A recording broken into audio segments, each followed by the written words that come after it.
Hello my dear friends and scholars. एक बार फिर से आप सबका स्वागत है आपके अपने channel Anand the law concept ATLC पर। फ्रेंड्स, हम लोग सेक्शन 2 ऑफ द वीएनएस को कवर कर रहे हैं। इससे पहले वाले पार्ट में हमने सेक्शन 2 के सब सेक्शन 1 से लेकर के 8 तक चीजें समझ ली थी, और सेक्शन 1 उससे पहले ही हम समझ चुके हैं, चैप्टराइजेशन उससे पहले समझ चुके हैं, बेसिक ऑफ द बीएनएस उससे पहले समझ चुके हैं। आज जो हमें समझना है वो है सेक्शन 2 के सब सेक्शन 9 के आगे की चीजें। तो without any further delay let's start. तो जो आज के पहले सेक्शन आता है वो है सब सेक्शन 9 ऑफ द सेक्शन 2। क्या शब्द इस्तेमाल किया जा रहा है? डेफिनेशन क्लॉज चल रहा है हम लोग का, ध्यान रखिएगा। ये क्या है? एक डेफिनेशन क्लॉज है। इस डेफिनेशन क्लॉज में काफी चीजें आपको ऐसी बताई जाएंगी जिनका आगे इस्तेमाल होगा तो आप उनसे क्या समझेंगे, ये बताता है आपका डेफिनेशन क्लॉज, जिसमें आज का पहला है फ्रॉडुलेंटली। फ्रॉडुलेंटली का मतलब होता है means any doing anything with the intention to defraud but not otherwise. ध्यान रखिएगा, फ्रॉडेंटली शब्द का आर्थिक मीनिंग दिया है सेक्शन 2 के सब सेक्शन 9 में, जिसकी लैंग्वेज है means doing anything with the intention to defraud but not otherwise. यहाँ पे एक चीज ध्यान दीजिएगा कि जो बेसिक चीज है वो ये है कि फ्रॉडेंटली में आप किसी को डिफ्रॉड कर रहे हो, मतलब डिफ्रॉड करने की चीजें बताई जा रही हैं। बट यहां पर क्या है? एक्चुअल लॉस किसी को हो ऐसा कोई एलिमेंट इंक्लूडेड नहीं है। तो याद रखिएगा, अगर कोई पूछता है what is the basic element of the fraudulently, तो फ्रॉडेंटली का बेसिक एलिमेंट है किसी को डिफ्रॉड करना, ना कि सामने वाले को एक्चुअल लॉस पहुंचाना।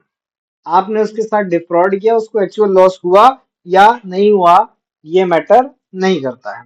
It is enough that the accused has aimed at an advantage by such deception। जो भी वो डिफ्रॉड कर रहा है, डिसेप्शन कर रहा है, उसे क्या हो रहा हो? प्रॉफिट के लिए कर रहा हो। एक केस का नाम चाहे आप लिख लीजिए। सबसे पहले एक केस का नाम लिखिएगा जिसमें doctor S Dutt doctor S Dutt versus state of, कौन सा स्टेट है? UP, AIR 1966, supreme court 523। इस केस में इंटेंशन टू डिफ्रॉड शब्द पे जोड़ दिया गया है। इंटेंशन टू डिफ्रॉड क्या कहता है सुप्रीम कोर्ट यहाँ पर? Supreme court said that a person is said to do a thing fraudulently if he does that thing with the intention to defraud. अगर उसने किसी को डिफ्रॉड के इंटेंशन से किया है तो वो कार्य कैसा कहलाएगा? फ्रॉडुलेंटली कहलाएगा। बट नॉट अदरवाइज, लेकिन इसके अलावा और कुछ नहीं। The last three words but not otherwise clearly indicate that there must be an intention to defraud. ये आपको ध्यान में रखना है। Intention to defraud is established only when the deception has as its aim of some advantage to the person who causes the deceit or injury to the another person। एक चीज और, दो शब्द अब तक आपने पढ़ लिया, एक है डिसऑनेस्टली और एक शब्द है फ्रॉडुलेंटली। इन दोनों में अंतर स्पष्ट करने को आता है। तो आपको पहली बात समझना है कि डिसऑनेस्टली या फ्रॉडुलेंटली में यहां पर डिसेप्शन का होना आवश्यक तत्व नहीं है। Deception is not necessary. But यहां पर क्या है? Deception plays a vital role. ठीक है, ये आपको ध्यान में रखना है, या नेसेसरी भी आप कह सकते हैं। डिसऑनेस्टली में एक आइडिया होता है इंजरी टू द प्रॉपर्टी, लिख लीजिएगा। आइडिया होता है इंजरी टू प्रॉपर्टी, जबकि फ्रॉडेंटली में क्या होता है? Covers injury of other kinds as well. अगर आप किसी के साथ फ्रॉडेंटली कोई चीज कर रहे हैं तो प्रॉपर्टी को इंजरी के साथ साथ आप उसको अन्य प्रकार से भी क्या कर सकते हैं? इंजरी पहुंचा सकते हैं। तो यहाँ पे लिख लीजिएगा cover injury of other kinds as well.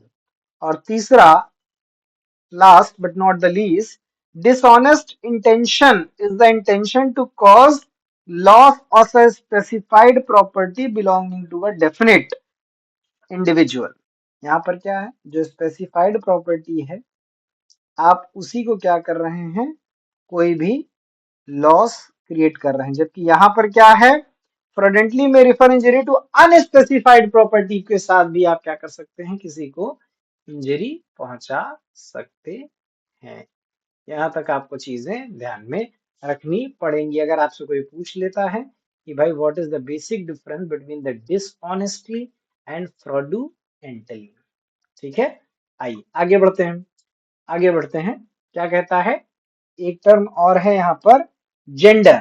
तो gender, the pronoun he and its derivatives, जैसे ही, दे, ठीक, are used of any person whether male female और ट्रांसजेंडर। तो अगर आई बीएनएस में कहीं भी आपको आगे लिखा हुआ मिलता है कि ही, तो ही इंक्लूडेड शी, ऑल्दो शी में ही होता है, बट यहाँ पर कहानी उल्टी है, पुरुष प्रधान समाज, वही, ठीक है। तो ही मतलब, चाहे आप वहां से लिख भी सकते हैं he oblique she, but it is understood if someone is saying he means female. एक चीज और, ट्रांसजेंडर, ये पहले आईपीसी का पार्ट नहीं हुआ करता था, लेटर ऑन इसको हम लोगों ने ऐड कर लिया। हम लोगों ने क्या मतलब, बीएनएस बनाने वाले महान लोगों ने, कि ट्रांसजेंडर की भी डेफिनेशन ही के साथ में इंक्लूडेड है। और ये जो ट्रांसजेंडर शब्द है, इसको clause 2K of the section 2 of the transgender person protection of right act 2019 के एक्ट में डिफाइन किया गया है। ये एक्ट नंबर 40 था सन 2019 का, ये भी आपको ध्यान में रखना है। स्पेशल मार्किंग के लिए कुछ चीजें आप मेंशन कर सकते हैं। बहरहाल मैंने आपको पहले ही बता रखा है कि क्वेश्चन कहां से पूछेगा, तो क्वेश्चन आपको पता है सेक्शन बेस्ड आने वाला है, और कहीं इसमें बहुत क्या कहते हैं जुरिस्प्रूडेंशियल बातें नहीं करने वाला है। सीधी सी बात है, जेंडर किस क्लॉज में है, फ्रॉडेंटली किस क्लॉज में है, ये किस सब सेक्शन में है, ठीक, डिसऑनेस्टली किस सब सेक्शन में है, यही सारी चीजें आपसे पूछा जाएगा। एक और बात, subsection 11, good faith. Nothing is said to be done or believed in good faith which is done or believed without due care and attention। हम लोग कह देते हैं ना कि भाई हम तो ये गुड फेथ में कर रहे हैं, तो गुड फेथ में कोई चीज तब तक नहीं मानी जाएगी जब तक आपने ड्यू केयर एंड अटेंशन के साथ में ना किया। लिखा है ना, nothing is said to be done or believed in good faith which is done or believed without due care and attention. अगर आपने ऐसा नहीं किया है तो आपके साथ कुछ दिक्कतें खड़ी हो सकती हैं मिस्टर एमएमडब्ल्यू, ठीक है। ये बात ध्यान रखिएगा। एक के पहली बात समझिएगा, ये जो गुड फेथ है, समझिएगा बात, ये जो गुड फेथ है, it is a question of what, question of fact. और यही बात, एक केस लिखिएगा, एक्सप्रेस समाचार पत्र newspaper private limited versus union of India AIR 1986 supreme court 872, ठीक है। इसमें क्या हुआ, the court held that good faith always a question of fact. Good faith क्या है, सदैव एंड सदैव, ऑलवेज क्या है, एक क्वेश्चन ऑफ फैक्ट है। It requires not intended logically infallibility but due care and attention। तो अगर ऐसा कुछ हो रहा है तो यही जांचा जाएगा कि आपकी साइड से ड्यू केयर एंड अटेंशन था या नहीं था। बात समझ में आई बंधु? ठीक, एक चीज और, केस का नाम एक चाहे लिख लीजिए, हालांकि केस आईपीसी वालों पढ़ने वाले राजकुमारों और राजकुमारियों को याद होगा। सुकरो कविराज, सुकरो सुकारो कविराज वर्सेस एम्परर, ठीक, कब का है, 1887 में इसमें एक बंदा होता है जो कि कैसा होता है, अनएजुकेटेड, ना ही उसने कोई मेडिकल की पढ़ाई की थी ना कुछ, लेकिन आपको पता है एक बीमारी होती है पाइल्स, जिसे हम लोग कहते हैं बवासीर, बवासीर, ठीक है। और ये बंदा कई लोगों का बवासीर का ऑपरेशन कर चुका होता है, मात्र एक ब्लेड से। जी हाँ, वही वाली ब्लेड जिससे एक जमाने में आज भी क्या होता है, शेविंग्स होती है। तो उस ब्लेड से इसने क्या कर दिया, लोगों के पाइल्स का ऑपरेशन कर दिया। लेकिन इसका दुर्भाग्य देखिए, एक बार एक व्यक्ति का ये ऑपरेशन कर रहा था, कहीं चीरा पाटा मार रहा होगा। वैसे भी भाई बवासीर का ऑपरेशन मजाक बात तो है नहीं। मारते मारते इसने ऐसा चीरा मारा कि सामने वाले का इतना खून बहा कि वो हेमरेज के कारण मर गया। अब इसके ऊपर एलिगेशन लगा, सुनो भाई, एक तो तुम मेडिकल प्रैक्टिशनर रही हो, ये सब क्या करो। इसने कहा माय लॉर्ड, मैं तो गुड फेथ में कर रहा हूँ। माय लॉर्ड ने कहा भैया देखो, गुड फेथ में ना due care and intention attention होना चाहिए।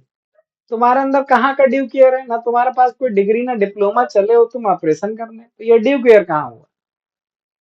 अटेंशन तुम हो ही नहीं सकते जब ड्यू केयर तुम्हारे पास है नहीं। That person was held guilty, ठीक है। ये बात आपको ध्यान में रखना पड़े। आइए next, next one is the, जो नेक्स्ट टॉपिक है हमारा वो है आपका गवर्नमेंट। गवर्नमेंट का मतलब क्या होगा, सेंट्रल गवर्नमेंट और the state government, whatever the respective government as per the section which we will read further in the Sanhita, जहां पर भी इसकी जरूरत पड़ने वाली। 13 क्या कहता है, सब section, harbour includes supplying a person with shelter food. देखिए शेल्टर फूड ड्रिंक, कौन सी ड्रिंक पता नहीं, ठीक अभी बताएंगे।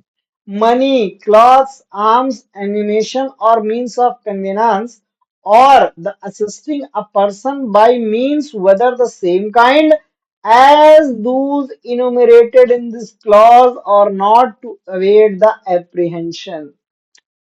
किसी को सरकार या पुलिस पकड़ना चाह रही है और वो भागे पड़ा है और आप बने हैं उसके जीवन के मसीहा, क्या कर रहे हैं, उसको भाई एक शेल्टर दिए, शरण दिया हो। तुम्हारे पीछे पुलिस और पुलिस के पीछे मैं, डायलॉग मारते हुए आपने उसको घर में रख लिया, आपने उसको खाना खिलाया, कपड़ा दिया, पूछा क्या करके आए हो, मर्डर करके आए हो, है ना, कोई बात नहीं, चलो बैठो अपना राज का आ जाइए। भाई का सिस्टम तगड़ा है, ठीक। पैसे से भी मदद किया, देखो तुम पाकिस्तान भाग जाओ, देखो तुम फलाने देश भाग जाओ, देखो तुम स्विट्जरलैंड चले जाओ, whatever you are going, you are trying to help in any way, ठीक है। आर्म्स दिया, बंदूकें दिया, सुनो हो सकता है तुम भागो, पुलिस तुम पे फायरिंग करे, लो तुम हो फायरिंग कर देना, ठीक है। या आपने उसको कोई कन्वीनांस दिया, गाड़ी वगैरह मुहैया करा दिया, किसी भी प्रकार से आपने उसको इस प्रकार से मदद किया कि उसकी अप्रिहेंशन, गिरफ्तारी ना हो सके, वो पकड़ा ना जा सके। इट इंक्लूड्स द हार्बर, और हार्बर का यही अगर शब्द कहीं इस्तेमाल किया जाता है तो वहां पर आप यही मतलब समझेंगे, ठीक है। एक चीज ध्यान रखिएगा, इस हार्बर का एक्सेप्शन है सेक्शन 158 में, किसके, बीएनएस के। वहां पर कुछ चीजें आपको बताई जाएंगी जो इसके एक्सेप्शन के तौर पे काम करेंगी हार्बर के। जैसे आईपीसी में आपको मैंने पहले ही बताया होगा, वाइफ है, अगर हस्बैंड कुछ गलत करके आया है, वो रखती है अपने यहाँ पर, तो that is not included in the harbour, but we will take it in the later views, ध्यान रखिएगा। आइए नेक्स्ट बढ़ते हैं हम लोग। एक चीज और समझिए भाई, क्या समझना है आपको वो भी समझ लीजिए। इंजरी बहुत बढ़िया चीज, अब आ रहे हैं ना धीरे धीरे हम लोग बीएनएस की जड़ पे। इंजरी सबसे पहले, महा मोस्ट इंपॉर्टेंट सेक्शन 2 सबसेक्शन 14, याद कर लीजिए, 2 subsection 14। Injury means any harm whatever illegally caused to any person in a body, mind, reputation or property।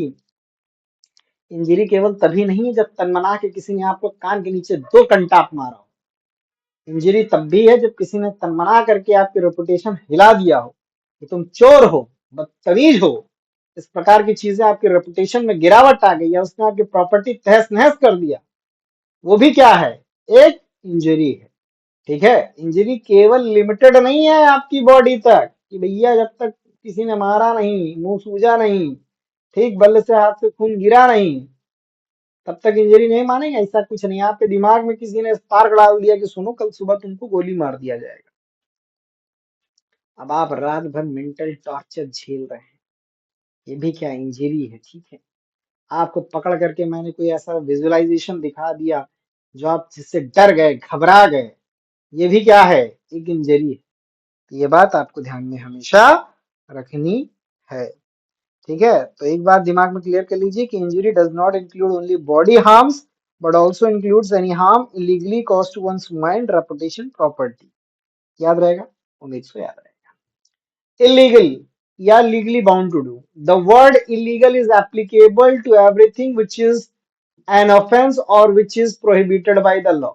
तो अगर आपसे कोई कहे कि भैया इलीगल का चीज है, तो आप बताइएगा कि इलीगल वही है जिसको लॉ के द्वारा ऑफेंस बताया गया है, और न केवल ऑफेंस बताया गया बल्कि वो पनिशेबल भी है, या जिसको करने पर आपके खिलाफ कोई ग्राउंड है सिविल एक्शन का। तीन चीजें हैं यहाँ पे, चमक रहा है पीला पीला, देखिए, ऑफेंस हो, प्रोहिबिटेड बाय द लॉ हो, और जिसके लिए आपके अगेंस्ट कोई सिविल एक्शन शुरू किया जा सकता है, वो सब कुछ क्या है, इलीगल है।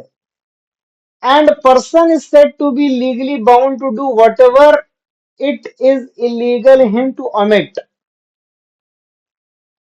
बात समझिएगा, लीगली बाउंड टू डू मतलब आपको किसी चीज की रखवाली की जिम्मेदारी दी गई, फर्ज करते हैं एटीएम वैन है और आप हैं उसके बॉडीगार्ड, ये बॉडीगार्ड, और बॉडीगार्ड भाई साहब की ड्यूटी क्या है, उसको गार्ड करना। ये कोई बैंकर जा रहा है उसको गार्ड करना, आपकी ये ड्यूटी है, you are legally bound to do it.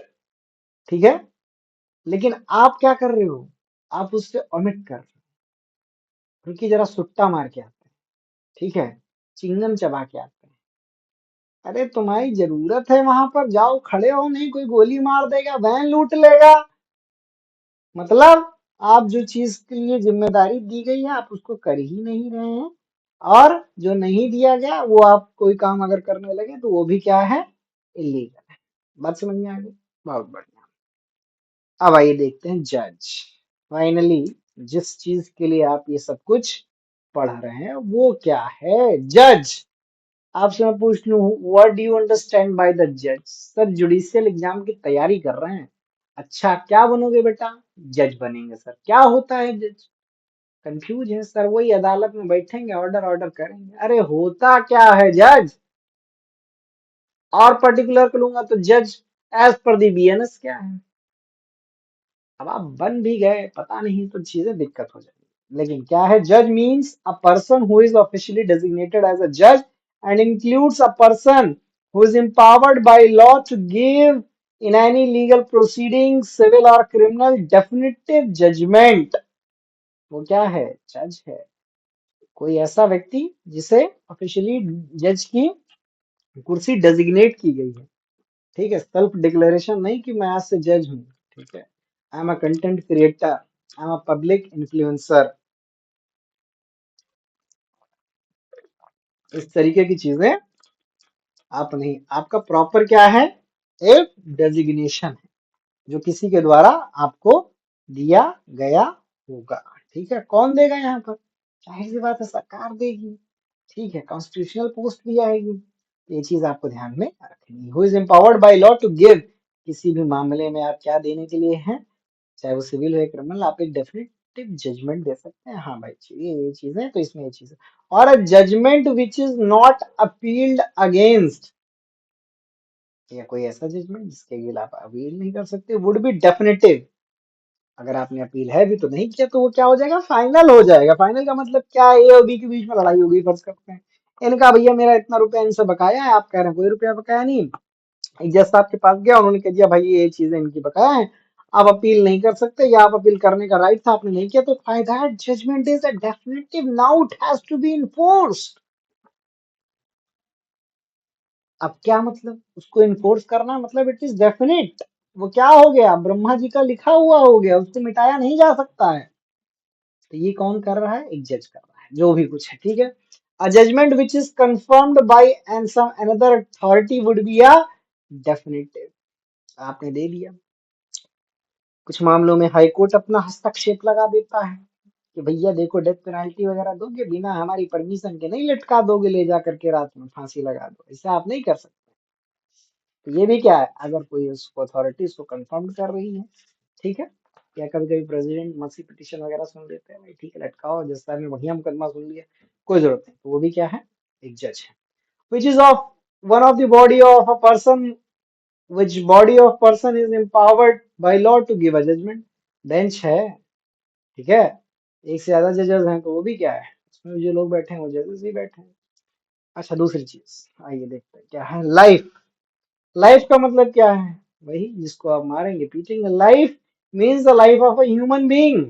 अगर कहीं बीएनएस में किसी सेक्शन में there is mention particularly the word life, it is totally understood, impliedly understood that we are talking about the human life, human being, unless contrary appears from the context, या उस context में लिखा गया हो कि not only restricted, limited to the subsection 17 of the 2, तो हम जानवर की भी लाइफ मान लेंगे। आपको जान के हैरानी होगी कि ये जो बीएनएस वगैरह सब कुछ बना है एसेंशियल एलिमेंट्स में, आप जानते हैं क्राइम में क्या है, वही सब आईपीसी वाला ही है कि भाई ह्यूमन बीइंग होना चाहिए, ठीक है। तो आपको जानकर हैरानी होगी कि पुराने जमाने में हम पत्थरों को तड़ीपार जैसी सजाएं देते थे, पत्थरों को पानी में डुबोया जाता था। आप राह जा रहे हैं, चोट लग गया, आपका गलती नहीं है प्रभु, पत्थर का गलती है, बीच में आ गया, ठीक। पत्थर को चकनाचूर होने की सजा सुनाई जाती है, पत्थर को 10 कोड़े मारे जाएंगे। इस प्रकार की चीजें हैं यहाँ पर आपको देखने को मिलेंगे। बहरहाल यहाँ तक क्लियर है, आइए चलते हैं। 18 कहता है local law. Local law means a law applicable only to a particular part of India. बताए हम, कई बार बताए हम, सेक्शन याद कर लो। अच्छा एक चीज और जो आपसे पूछता है एग्जाम में, पहली बात तो ये सेक्शन पूछेगा लोकल लॉ किस सेक्शन में डिपेंड, और दूसरी चीज there is a conflict between a local law and special law, which one will prevail? You have to always remember that the special law will prevail. ये क्या होता है, इससे ज्यादा माना जाता है। Man means male human being of any as.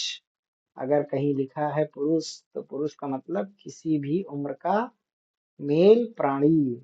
Month year, तो ये आपके यहाँ कौन सा चलता है, जॉर्जियन कैलेंडर चलता है, ये भी आपको ध्यान में रखना है। सन चल रहा है 2024, आने वाला है 2025, उसके बाद क्या आएगा 2026, 27, 28, अब तो चलना ही है। Immovable property includes the property of any description except land and things attached to the earth and permanently fastened to anything which is attached to the earth. तो प्रॉपर्टी, मूवेबल प्रॉपर्टी ऐसी चीज होती है जो लैंड या ऐसी कोई property छोड़ दें जो कि लैंड से अटैच्ड है या फास्टेंड है पर्टिकुलरली, मतलब हमेशा के लिए। तो लैंड जो चीजें मतलब जड़त्व प्रदान कर रही हैं किसी चीज को, उन चीजों को छोड़ तो बाकी सब क्या है, मूवेबल प्रॉपर्टी है। ये भी आपको ध्यान में रखना है, ठीक है, ये आप ध्यान रखिएगा। इसके बाद क्या है, नंबर। नंबर क्या है, unless the country appears from the context, word importing a singular number include the plural number and words importing the plural number include the singular number. क्या बकवास कर रहे हैं, ये नंबर की कोई डेफिनेशन है, ये तो मैथमेटिशियन बताएगा, पर यहाँ पर क्या किया जा रहा है, इंक्लूसिव एंड एक्सक्लूसिव डेफिनेशन बनाने की कोशिश की गई है कि भैया जब भी आप कुछ ऐसा बताएंगे तो वहां पर क्या होगा, सिंगुलर के साथ प्लूरल, प्लूरल के साथ सिंगुलर आएगा। ये इंपॉर्टेंट है नहीं, बट आपको सेक्शन याद रखना है। ओथ क्या होता है, which is solemnly affirmation substituted by law for an oath and any declaration required और authorised by law to be made before public servant और to be used for the purpose of approve whatever in court और not to do. ये भी आपको याद करने की जरूरत नहीं है, सिर्फ सेक्शन आप याद कर लीजिए। ये क्या होगा, आपका काम यहाँ से चल जाएगा, कोई इसके अंदर नहीं आने वाला है। लेकिन हाँ इन जर्नल आपको पता होना चाहिए ओथ क्या होती है। ओथ यही होती है जो लिखा है, ठीक है, परेशान नहीं हुई। Thank you.